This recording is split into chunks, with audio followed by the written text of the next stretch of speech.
Peak Performance Secrets starts now. Yes, Kamoye Benjamin here. Welcome to yet another exciting episode of Peak Performance Secrets. There is more for you.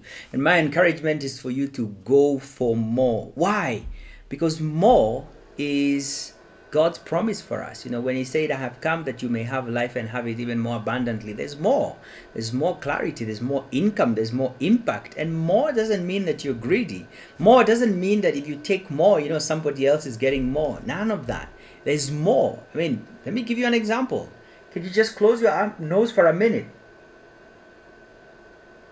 Do you think that there's more oxygen now because you didn't breathe? No, there's enough. And even if you take a deep breath, that still doesn't finish the oxygen for everybody else. So there is more, and we're created by an abundant God. And my goal in these conversations is to inspire you, to share with you, insights that will trigger awareness, aha, and wisdom for you to navigate the peak performance journey that is in front of you. And what is peak performance? It's deploying yourself at the optimum mindset and skill set in order to create more, whatever more that represents. And my role as a coach in your life is to support you to step into that mindset that will help you create more. Now, in today's session, I'm going to be talking about something that I absolutely love, and it's why our dreams die. 5 dream killers and how to avoid them. 5 dream killers. There are many, but I believe that of the many, they can find their root in one of these 5 dream killers. And I'm going to walk you through them one by one. I may have just an opportunity to share with you 3 today because I do have a short amount of time in the session that we have today. But I will give my best. I have 2 of them, but that are packed into one. And so they look like 3, but definitely you'll get 5. Let's dive into it. But before we do that, when we receive a dream, we have a responsibility to nurture it. We're required to steward. I call it stewarding a mystery. When a dream comes to you, half the time you don't understand it. Half the time it's some new foreign idea that you're trying to wrap your head around. And what are you expected to do? What are you responsible for? You're responsible at least to nurture it. To nurture it. In the same way that the moment conception happens in the womb of a lady, the most important thing at that first trimester is to nurture this baby that is forming within the womb. And so equally, when dreams come into our conscious awareness, our role, our responsibility is to nurture those dreams. And if we don't do the things that are required, the dreams will die. But there are key dream killers that I want you to watch out for. It doesn't matter what kind of dream you're looking at and facing. If you have these 5 things that I want to talk about, your dream is most likely going to die. It's going to be killed. It's going to be hunted down. The first one is a low self-esteem. A low self-esteem. What is a self-esteem? A self-esteem is a way in which that you consider your self-worth to be. It is the extent to which you carry yourself. It is the extent to which you think of yourself as being unique, as being worthy, and as being special. That's a self-esteem. Now, it is required that you have a healthy self-esteem. Matter of fact, maybe high self-esteem. Conversation for another day. And so when you have a low self-esteem, what it means is that you think of yourself less than. You think of yourself as being unworthy. You think of yourself as not deserving. You think of yourself as being less than unique and maybe even flawed. Flawed. You look at yourself and you compare yourself with others, and you see that you don't match up. You're not good enough. And so when a dream comes into the conscious of an awareness of somebody who's got a low self-esteem, they look at themselves and they look at the dream, and the two don't match.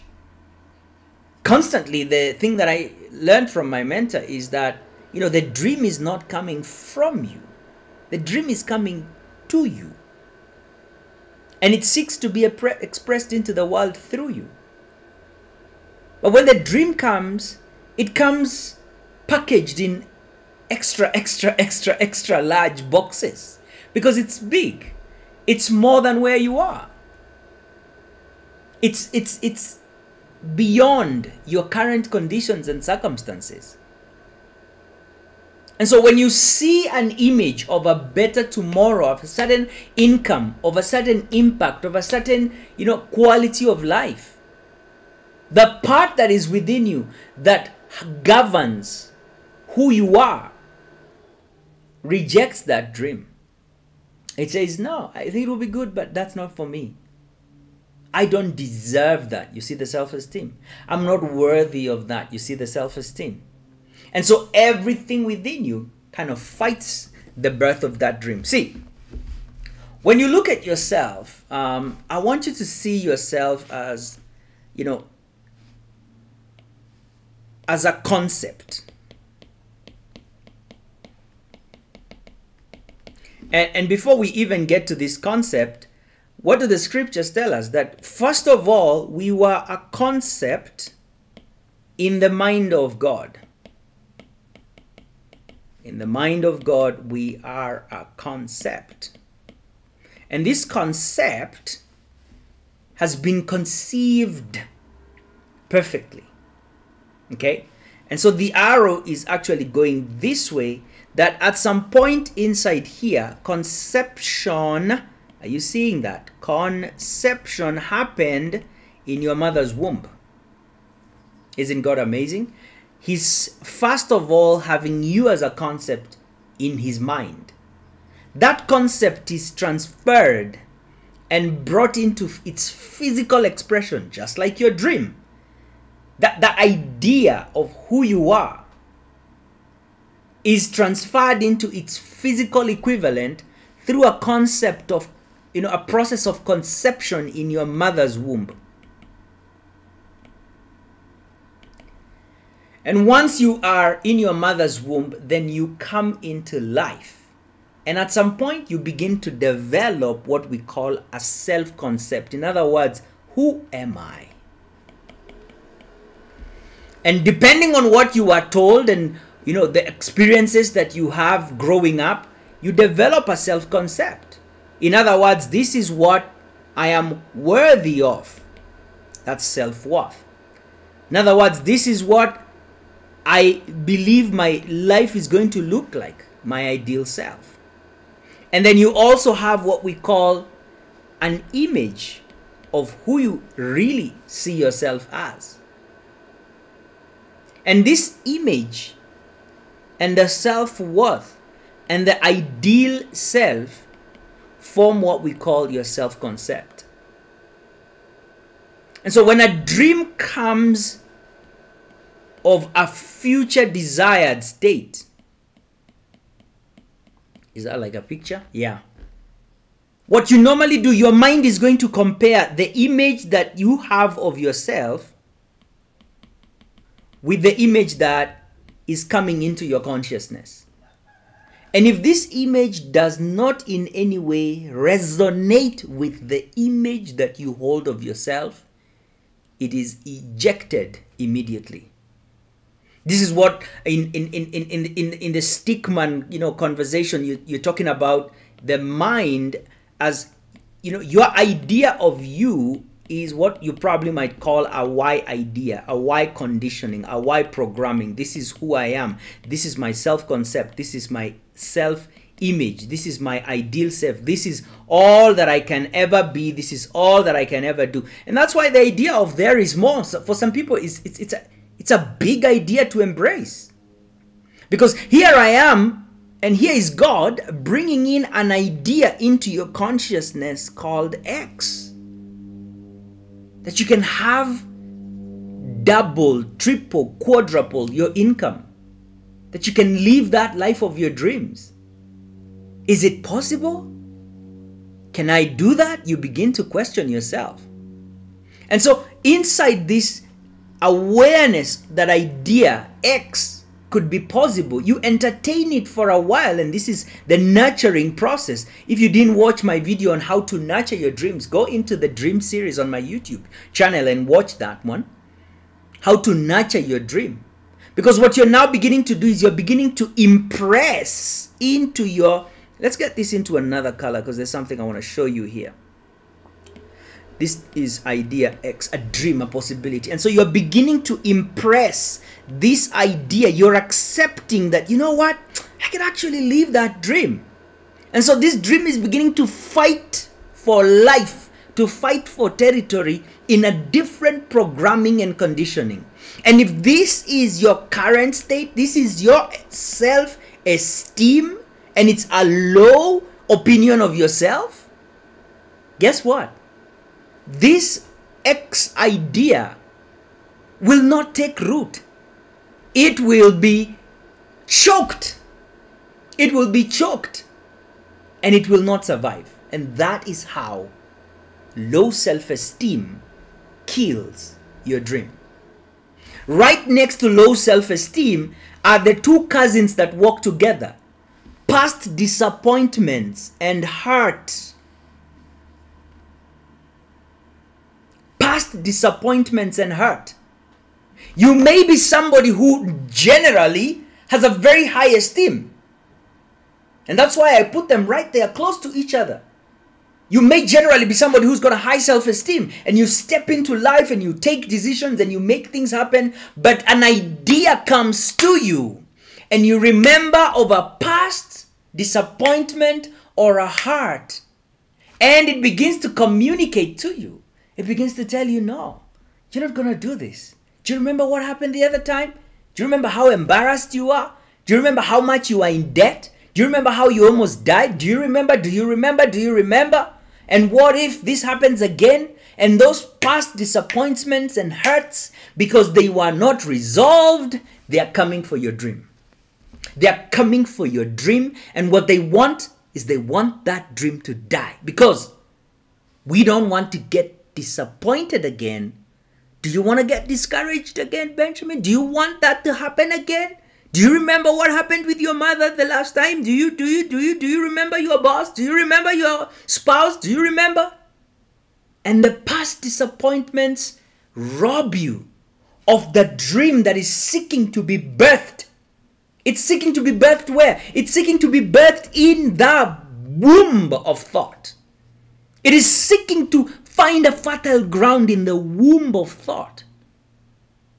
The same way when a sperm enters into the, all these sperms are trying to race to get into to fertilize this egg. And as soon as one manages to go in, boom, the process begins. And so equally, your idea is seeking to find life. It's trying to get there. It's like this. It's like, the possibility. And guess what? It needs to find a fertile ground. It needs to find a fertile ground for it to grow, for it to develop, for it to be nourished. Very close to past disappointments and hurt is discouragement. And we kind of get into those ruts of discouragement. I have been building this platform that is the Catalyst Academy of Purpose and Leadership, through which I teach and I coach and I train and I speak for the last 9 years. Yeah, it's definitely, I've had some success. But when you come and look at my goals and the plans that I have, I am nowhere near. According to me, I've barely scratched the surface. And there are many times I've been discouraged in this journey. And I thought, maybe Benjamin, this is not supposed to happen. And in those moments of discouragement, my dream was suffocating. my dream was suffocating. I allowed the thoughts to, maybe not. Is this worth it? You see, all credits to the journey that I've been on and how God has been faithful to me. My business partner and I have very well-paying clients. If I was in this mainly for the money, I wouldn't be here now. I wouldn't be teaching. I wouldn't be speaking. I wouldn't be investing my time, my talent, and my treasure. The three main things that God has given to me to do this. To share the best ideas that I paid money to learn. I should be charging for every little thing I say. But there is the dream that is seeking to be birthed within me. And as I live out this dream, which is to raise a generation of leaders in the marketplace whose power and influence come from a relationship with God, that you can thrive, that you can achieve your wildest dreams, that you can achieve everything that comes into your conscious awareness. If you have a guide to help you see what needs to be seen from a heightened level of awareness, that you can do this, that is what keeps me going. That's the why behind my dream. But in those moments when I've been discouraged, in those moments when it looked like it didn't make sense, discouragement would have swallowed my dream, would have snuffed the life out of my dream. And I put all this under this big idea of a low self-esteem, because we step into those ruts sometimes. We slide down and we allow the narratives. Narratives are so powerful. They are responsible for the development of your self-concept. Your narratives, your self-concept is driven by your narratives. Narratives are stories that you tell yourself. You know, I'm not because, you know, I didn't because, you know, I'm not because, you know, this happened to me and that's why. Narratives crystallize your identity. And when you fail to capture them, guess what? Like these flowers, you will not bloom. You will not bloom. And even if you bloom the way that you're blooming like this, nobody's going to pluck you and put them in a pot that is in their house. Who wants to be watching drooping flowers? Flowers that are just like, you know what, I need help. I need help. And if you're showing up like that in the journey of creating your dream, guess what? Your dream is not going to survive. So we've covered three. Let's look at the fourth one. Fear. Fear is real. I've covered this topic in another series called the Fear series. So I'm not going to get into details here because this is a topic that requires enough time in order for me to do justice to it. But you can watch more on what I've talked about. But fear in itself comes from the lack of awareness of our resourced state. Lack of awareness of our resourced state. My mentor Paul mentioned and talked to me talking about fear. He says all fear comes from one of two narratives. I am not enough, or I have not enough. Again, see how this is connected to the self-esteem? I am not enough. And so fear gets birthed. I have not enough. This is a resources, identity question. And so when you have a dream and you begin to imagine, oh, you know, all this, look at all that, look at all that, look at all that possibilities. And that's why I do have a bit of a problem with this quote that says, let me find it because I had it the other day. I had it here the other day. That if your dream doesn't scare you, that it's not big enough. Yeah, here it is. I don't like this quote. I don't think it's true. I think that if your dreams scare you, if your dreams scare you, right? You're not conscious. You're not aware of your resource state. It's not that your dreams are too small. If your dreams scare you, you're not aware of your resource state. In other words, you're in a place of, I have not, I am not enough. And therefore, fear creeps in. And what is fear? We talked about fear as being an emotion. What is an emotion? An emotion is a signal. A signal to do what? A signal to take action. And so when your body is communicating to you a threat, what it does is it gives you the emotion of fear by dumping a good mix of chemicals into the system and an electrical charge to cause you to be aware of a threat. I'm not enough. I may not be able to do this. I have not enough. I may not be able to do this. Fear creeps in. And guess what? You will not pursue the dream. You will pursue safety, not purpose. You will pursue what's safe, not what could be.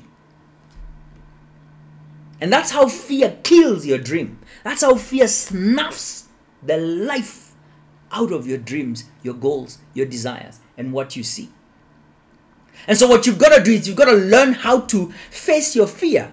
And I've talked about it in detail in my series on fear. Go to my YouTube channel right here. Check that series on fear. And I've talked about how to face fear, how to call, fear for a meeting, how to decode the message from fear, and how to use that information to fuel you in the direction of your dreams. You know very well that if someone is a chemist and they go into the lab and they mix the wrong chemicals, there's going to be some explosions.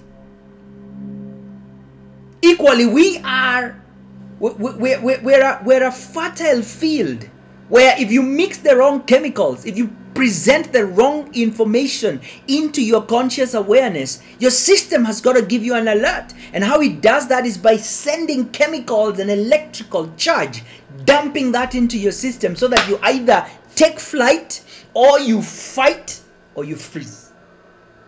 Either of those is going to kill your dreams. And so fear is a killer of dreams.